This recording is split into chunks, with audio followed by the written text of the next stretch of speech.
आज के इस वीडियो में हम पढ़ने वाले हैं जलोढ़ मिट्टी किसे कहते हैं। जलोढ़ मिट्टी विस्तृत रूप से फैली हुई है। क्लियर साथियों, मैंने पहले से लिख लिया क्योंकि आपको टाइम कम लगे और आप अच्छे से यहाँ पर कवर कर सको। तो बिना देरी किए हम देखते हैं जलोढ़ मिट्टी है ना।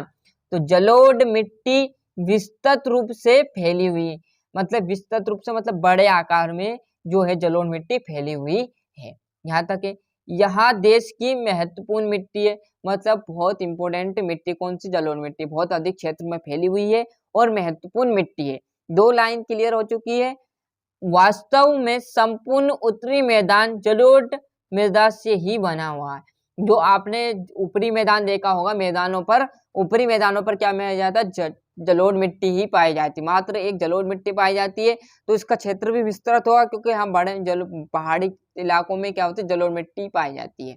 तो वास्तव में संपूर्ण उत्तरी मैदान में जलोढ़ मिट्टी से ही बना है। यहाँ तक क्लियर है। तीन बातें बताई मैंने, क्या है, इसका क्षेत्र विस्तृत होता मतलब ये बड़ा होता है, और क्या है, देश का महत्वपूर्ण मिट्टी है, और तीसरे है वास्तव में जलोढ़ मिट्टी उत्तरी मैदान में पूरी भरपूर पाई जाती है। यहाँ तक है। यहाँ मिट्टी हिमालय से निकलने वाली तीन बड़ी नदियों द्वारा लाए गए निवेक्षेपणों से बनी हुई है। मतलब जो हिमालय से यहाँ पर जो नदियां बहती है उनसे क्या है, हिमालय से निकलने वाली तीन नदियां द्वारा लाए गए निक्षेपों से बनी हुई है। मतलब जो नदियां आती है उनसे यहाँ पर ये मिट्टी हिमालय, तो उसमें से थोड़ा सा यहाँ पर जैसे गार चली गई तो उससे क्या बन जाती है, ये जलोढ़ मिट्टी बन जाती है। यहाँ तक सभी को क्लियर है। एक बार पूरा रिपीट कर देता हूँ यहाँ तक, जिससे और अच्छे से समझ में आ जाए। क्या है, जलोढ़ मिट्टी विस्तृत रूप से फैली हुई है। यहाँ देश की महत्वपूर्ण मिट्टी है। वास्तव में संपूर्ण उत्तरी मैदान में जलोढ़ मृदा से ही बना है। यहाँ मिट्टी हिमालय से निकलने वाली तीन नदियों के निक्षेपों से बनी है। एक सक्रिय गलियारे द्वारा ये मिट्टी राजस्थान और गुजरात तक फैली हुई है।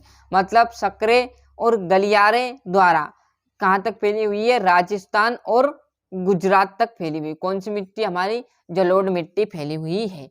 जो पूर्वी मैदान विशेषकर महानदी गोदावरी कृष्णा कावेरी नदियों के डेल्टे भी जोल्टा जो जलोढ़ मिट्टी है उनसे बनते हैं। किस किस के, यहाँ पर हमारी जो महानदी गोदावरी नदी है, कृष्णा नदी है, कावेरी नदी, इसका क्या होता है, इस नदियों का जो डेल्टा बनता है वो भी यहाँ पर जलोढ़ मिट्टी से बनते हैं। क्लियर, ये थी हमारी जलोढ़ मिट्टी की पूरी यहाँ पर डेफिनेशन। क्लियर साथियों, तो अच्छे से जूम करके यहाँ से अच्छे से स्क्रीनशॉट ले लीजिए और आप एक दो बार जितने पढ़ोगे आपको और अच्छे से यहाँ से समझ में आ जाएगी। ये थी हमारी जलोढ़ मिट्टी किसे कहते हैं। क्लियर साथियों, तो अच्छे से स्क्रीनशॉट ले लीजिए।